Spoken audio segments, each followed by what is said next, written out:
And welcome everybody to another episode of Current Status. Wow, it feels like forever that we haven't been here. I am one of your co-hosts, Pumla Schmidt, also known as Exchange Goddess on the Twitters.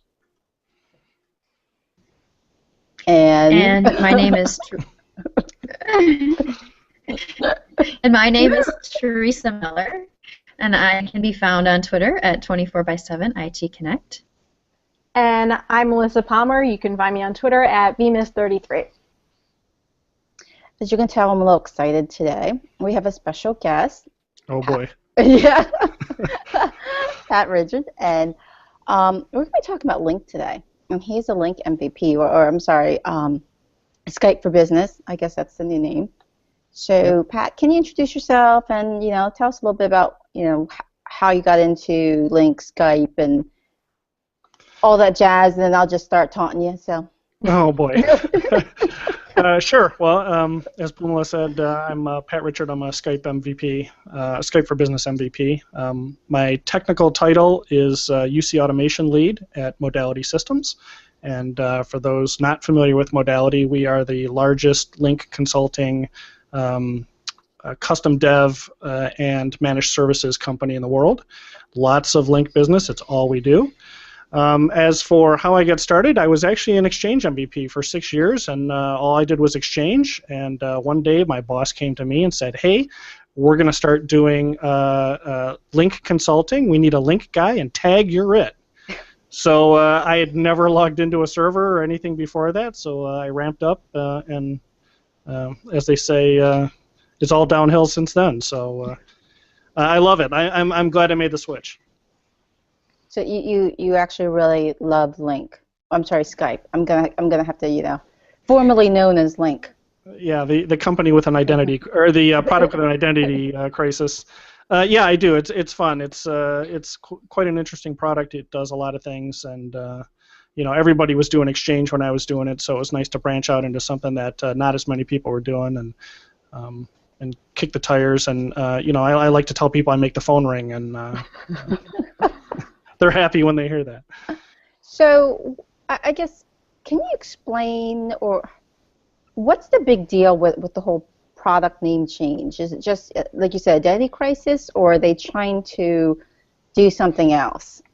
Well, and first I'll preface this by saying this is my opinion, but it's the product has had more names than I can shake a stick at. Before Skype for Business, it was Lync Server, and before that it was Office Communication Server, and before that it was Live Communication Server, and before that it was, we go all the way back to it being a chat server component of Exchange. It's been part of the Skype family for quite a while now, and it made sense that they started to kind of bring things together. I don't necessarily agree with the Skype for Business name. I think it's going to cause a lot of confusion between consumer users, and they're two distinct products. They do have some things that tie together, but you can have both products on your machine, and I think it's just going to cause some So I might have confusion, Skype for Business and regular Skype, and accidentally think I'm using regular Skype and using Skype for Business and have some issues? Wait a minute. Now you're going to confuse the end users. Yeah. They're going to be like, wait, my Skype isn't working. And then they call the help desk. I'm sorry, Muffin 6423, that this is not the Skype we support. That's your home Skype. Right. That's interesting. It's not the grandma Skype. Yeah, the coexistence is interesting. Yeah, it's and they can talk to each other. I mean, you can talk to a Skype user from Skype for Business and vice versa. There are some limitations. You can only do peer-to-peer stuff. You can't do multi-party calls and things like that. But yeah, I definitely see where there's going to be some confusion. That being said, personally, I view it as nothing more than a version upgrade for Lync Server. As with any version upgrade for a product, Exchange, SharePoint, Lync, whatever, you've got new features. They did change the name, but I think it's closer to being a version upgrade than a completely new product, which is where I've seen some articles online trying to leverage that it's a new product. It's really not. It's just a version upgrade, and there's a lot of underlying technologies that really prove that point. So like when in the Citrix world, we went from Presentation Server 4 to XenApp 5. same type of thing, same product, some new functionality, but it's not a complete different thing. They're just doing some rebranding. It's a rebranding. Somebody in marketing decided they needed to do another project, put some more stickers up and flashy colors. Yeah, it is interesting they keep picking on Lync for that, or sorry, Skype for Business now. Office Communications Server, OCS. Right. Pick a name. Yeah, pick a name and stay with it, please. I didn't like when they got away from using a different client name than server name. So, obviously in the Exchange world, you have Outlook that connects to Exchange. In Lync, you had the Lync client that connects to the Lync server. Now you've got the Skype client or the Skype for Business client that connects accordingly. It's a big mess, I think. There's more to it. Yeah, as you mentioned, there's a big branding change. The two clients now look far more similar than they did when it was just Lync. So you've got that blue kind of skin to it, and so somebody that's familiar with the Skype consumer client, I think, will be able to use the Skype for Business client quite easily. Okay, so I've got a couple bones to pick with you because I've been in Lync hell for weeks now. Okay. Where I work at, we just rolled out Lync conferencing, dial-in conferencing, and one of the biggest challenges that we have, or I guess even in my previous life, is link-to-link meetings with non-federated vendors or partners. That is a pain in the ass, because if you've got a Lync client and somebody sends you a Lync meeting invite and they're using Lync and you click on it, your Lync client wants to come up first instead of the web app. Does that change? Because I just want to shoot myself some days when I have an issue. I'm like, copy and paste the URL and put these extra characters in, and they're like, what? I mean, just explaining that to the user, they just look at us like we're idiots, like we don't know what we're doing, but that's the workaround. Has Microsoft made that any better? Not that I've seen, and they. Okay, so I should just jump off the 22nd floor now. There has been some change around. One of the big pain points too was, the Skype or the Lync client always comes bundled with Office, and you would have organization that deployed Office, so they had the Lync client installed, but not necessarily the Lync infrastructure. And they'd get a link to a meeting, and they'd click on it. It would spin up the Lync client. A link. They would get a link to a Lync meeting, and click on it. It would spin up the Lync client, which couldn't connect to an infrastructure that didn't exist. This is the same thing that you were mentioning, where you have to send them a URL that's got the SL=1 tagged onto the end. That's always been a pain point. Microsoft has done a little bit of work around that, but it does require that organizations have that particular Windows update deployed to the end users. So I haven't seen a lot of change around the issue that you've mentioned, but I can say that if you see something that you think should be fixed, or you'd like to see a feature added, I always recommend users go to link.ideascale.com. It's a third-party kind of collaborative effort where you can go submit your ideas and people can vote it up. It's not monitored, or it's not managed by Microsoft, but they are aware of it. They do see what goes on there. So, okay. I think it's you can comment on things and vote them up, vote them down, whatever the case may be. And there's been some fabulous ideas submitted out there, and there's been a ton of them that have been implemented eventually in the client or server products. Not necessarily because they were listed there, but definitely people were able to talk about it and see it come to fruition. Well, I think I might make a visit to that site because it is a pain point when you're, a lot of times users they don't want to do those extra steps, and we're advertising this product. Oh, it's really simple, it's easy, just click on this button, and then when they go to use it, they're like, well, this isn't easy. It's convoluted sometimes, and then you're blocked by firewalls. I mean, it's just been a nightmare for me. I mean, it's a great tool, but when you run into problems, you get a headache. Right, and we've seen far more organizations now that are open federating. Of course, some industries can't openly federate, healthcare, military, government, things like that. But we are seeing far more that are open federating versus doing selective federation with just some organizations. Yeah, not everybody has that option to open. Right. So. So speaking of federation and like using Federation Server to, basically be able to instant message another organization, have there been any improvements in being able to federate with other instant messaging systems in other organizations, or is it strictly limited to that other company requiring Lync?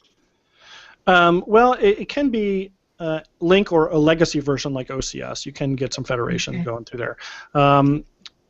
You can federate with XMPP organizations, although there's not too many of them. If you want to do something else, like say you wanted to federate with AOL users, that's no longer an option. There used to be an option to do that, the PIC federation.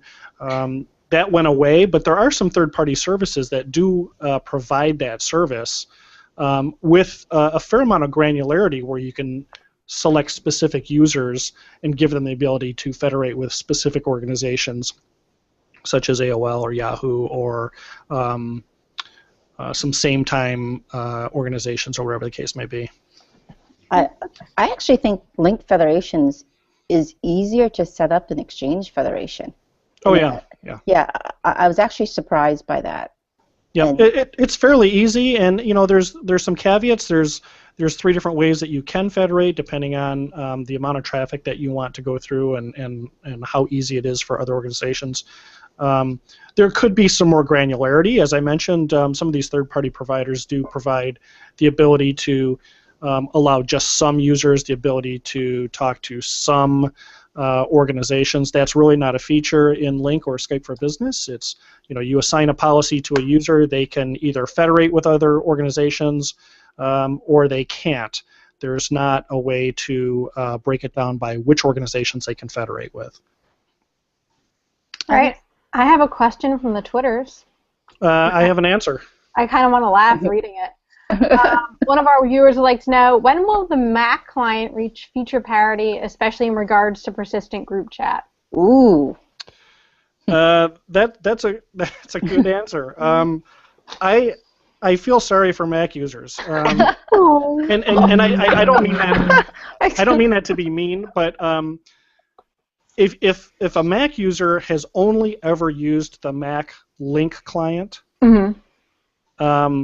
life isn't too bad. But if you take a PC user who's used the PC version of the Lync client and put them on a Mac, life is hell, because they realize how much better the PC client is to the Mac client. Yes.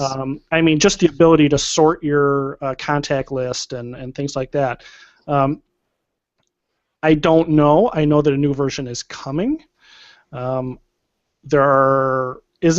hasn't been a lot of information given out as to what that's going to include. I've got a couple of ideas, but unfortunately I'm under NDA and can't really talk about them. But I think we'll see more feature parity.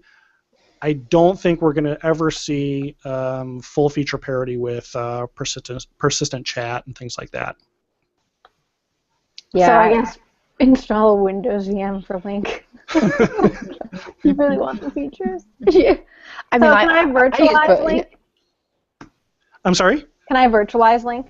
Yes, you can. So if I give you Skype for Business. Skype for Business. I'm sorry, Skype for Business. So I give you I don't know, 1 CPU, 4 gigs of RAM. How many of those do you think you need? Yeah, it might take a little bit more than that, and it's funny because one of the service offerings, if you will, that we have at Modality is we will do a health check of your Lync environment. We'll come in, we'll kick the tires, poke it, see what's going on, and find all the issues that there is, and the biggest thing is always that the virtualization isn't up to par, whether the platform just can't support it, whether the resources are overcommitted, whatever the case may be. But that's almost always an area for improvement. You've got NICs that are shared with other VMs, which is kind of a no-no with Lync. But that defeats the whole purpose of virtualization. Yeah, but the difference here is if you virtualize Exchange, and your NIC is a little overcommitted, your email message gets there. True. And the end user is probably not any wiser that the NIC is a little congested. If you take and put Lync on that, which is real time, you can run into all kinds of problems. You get calls that won't complete, calls that start dropping. You get the whole max headroom thing where it gets real jittery. It's just Like an ugly picture. Hey, Yeah. 40 gig Ethernet's coming. There you go. Even on a 10G backbone? Well, it's all what's going through that NIC, and what the NIC is capable of doing. The recommendation is that it be a dedicated NIC. Okay, so dedicated NIC and CPU. Mm-hmm. So, I mean, I personally ran into a problem with one of our Lync servers where we were sort of resource constrained, but we couldn't see it in the VM itself. There was no indication on the VMware side that the servers were taxed, but Lync obviously was showing issues, warnings and errors, and we're like, what's going on? It's barely using 50% CPU. What we ended up doing was moving that VM to newer generation blades that had the newer CPUs, and bam! I mean, instant improvement. Now, we did increase our memory by another 6 gigs, but we didn't have to increase CPU based off the recommendations. Everybody said, oh, you need more CPU.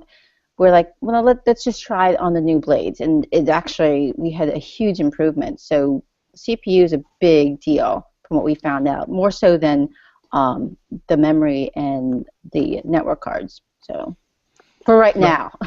Right, and there is, if you look at the server requirements, and the hardware requirements for Skype for Business are basically the same as they were for Lync 2013, which is nice because you can do an in-place upgrade of a Lync pool to Skype for Business. Oh, really?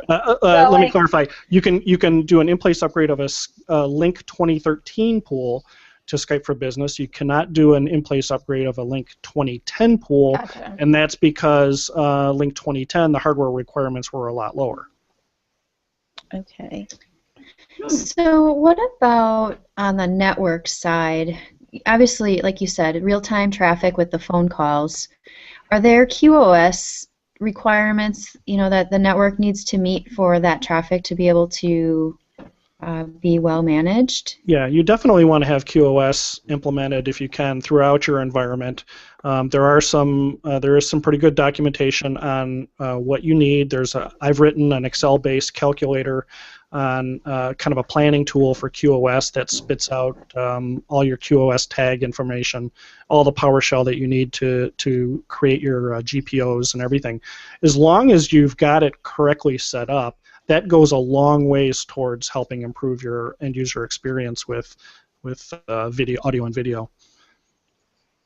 Here's another problem I have. Changing your SIP address. Yeah, it's ugly. Yeah. Why? Well, Nightmare. the big thing is that the RFC for SIP addresses does not support proxy addresses. Okay. And until we see that, I doubt that we're going to see a solution within Microsoft to fix that. Now, that being the case, there's kind of some workarounds that you can do. You can do some MPSL scripting to forward things. I've heard that some people have done some things further out with gateways and things like that, but it's ugly if you change it. Now, if you change it, your internal users get the updated information on the next address book cycle, but it's federated contacts that break. As soon as it's changed, they start to see the presence unknown, and the only solution to that is to delete them and re-add it with the correct address. Like I said, you can do some MPSL scripting that would kick back a message to them saying, "Hey, this has changed. Please update your contacts." Yeah, but that's too much work. Yeah, it is. It is, and there's always been some heartburn around MPSL scripting, especially in larger environments, because it can be somewhat taxing on the server infrastructure. It is, and some organizations where you have multiple businesses with individual addresses, and they transfer between businesses. That happens. I mean, Yes. their SIP address is going to change. So, I'm finding it to be quite a challenge when users change from business to business. It's like, oh crap, here's another one.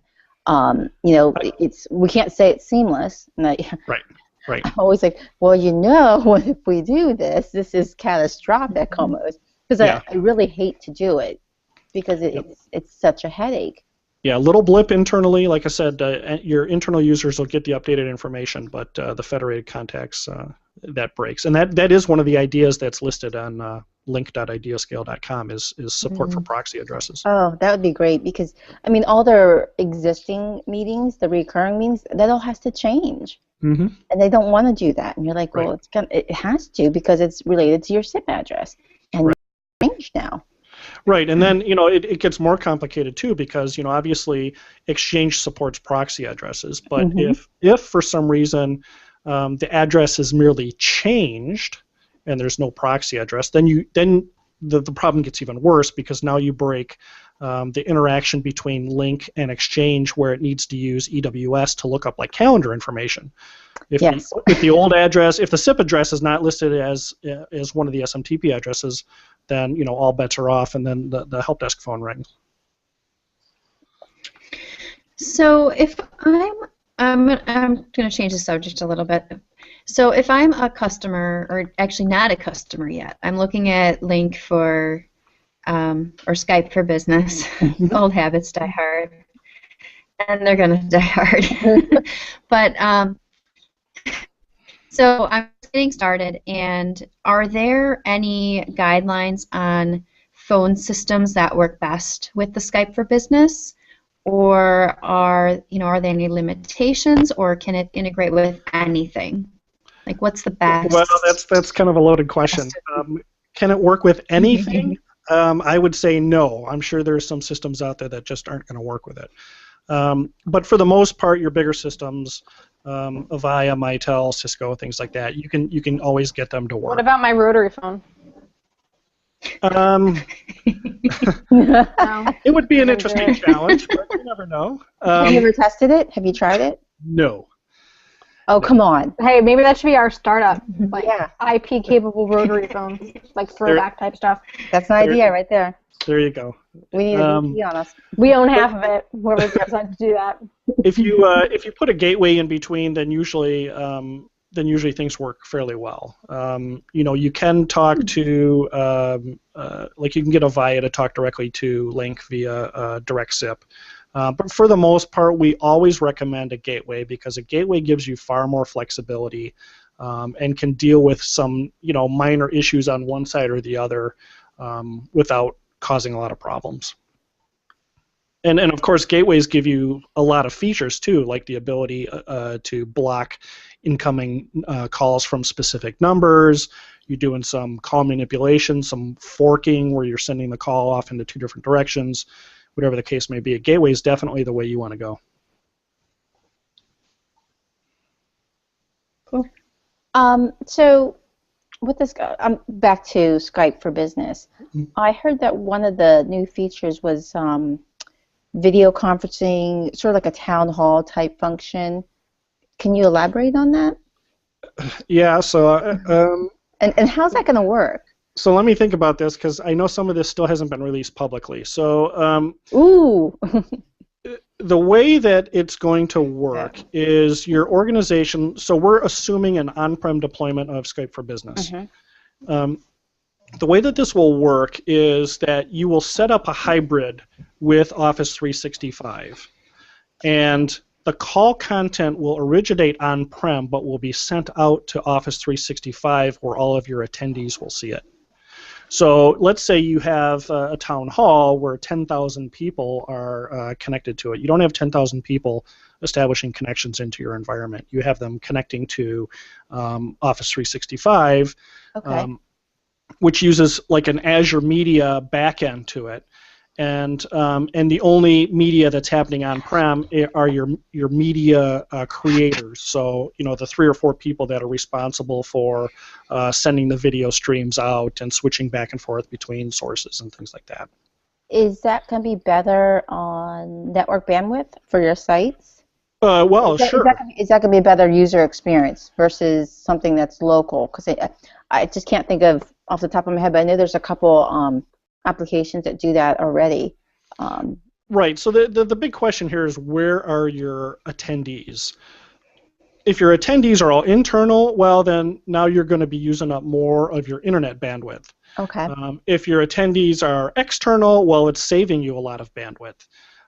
So it kind of depends. It's a mix and match. I think it's far better because you don't have to worry about your on-prem solution being able to support a burst of hundreds or thousands of users for one-off meetings. Okay. So you'd say it's a good solution for organizations that want to have video cast to customers.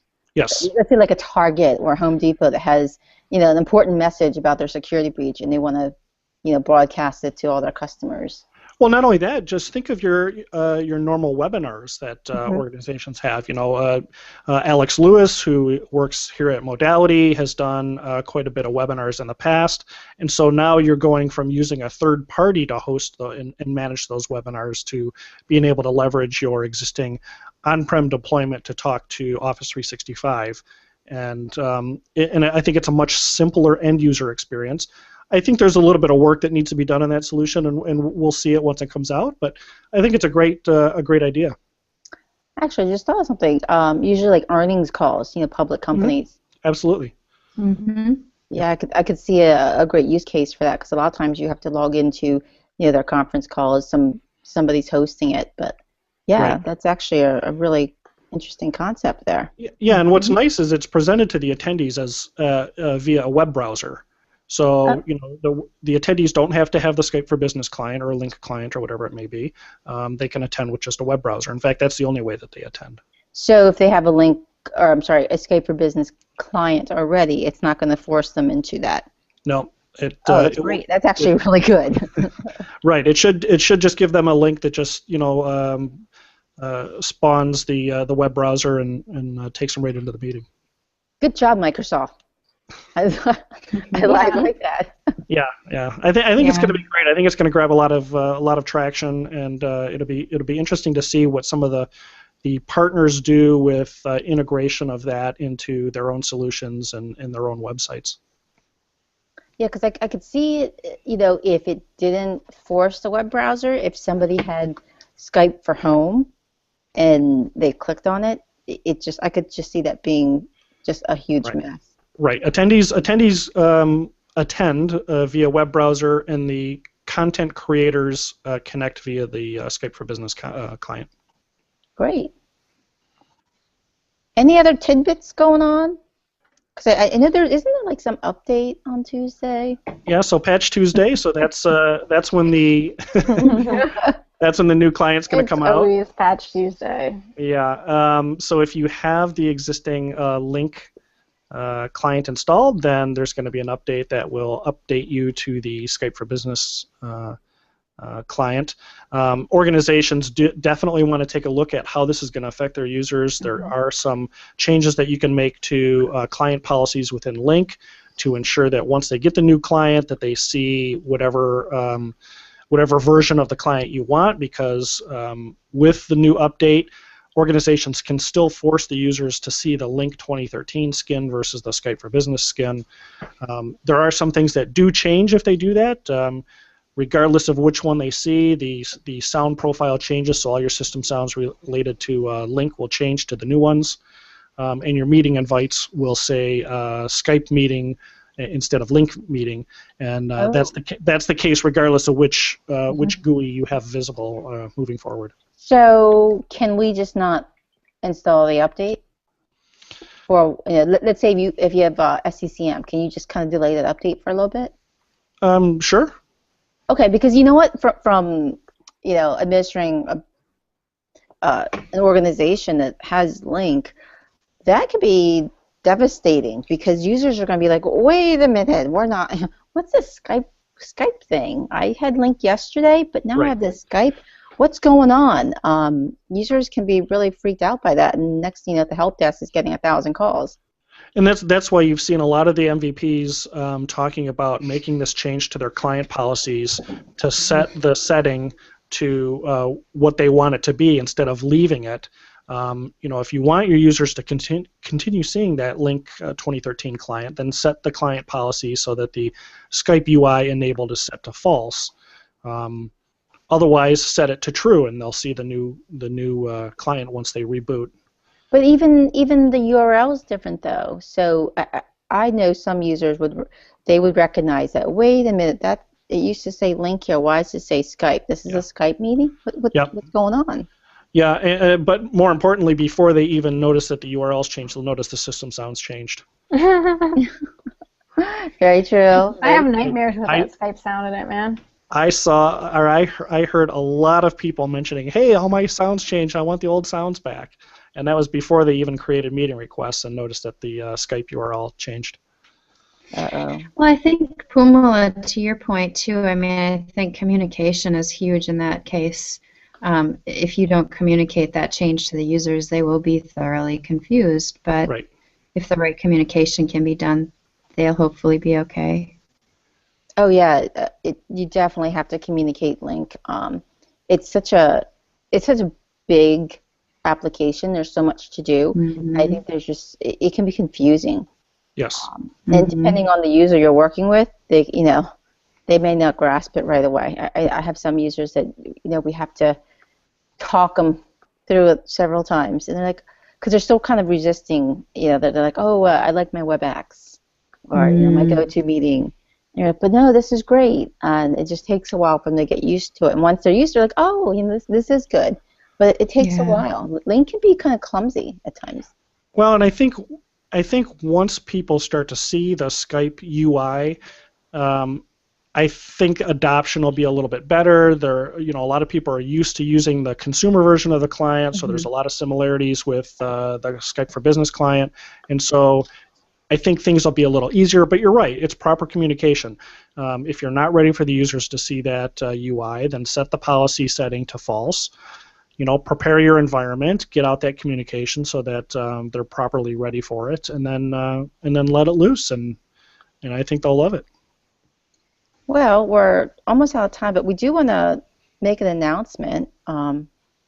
Teresa, you want to talk about it, or do you want me to kind of spread the word? Or I can talk about it a little bit. We can do both.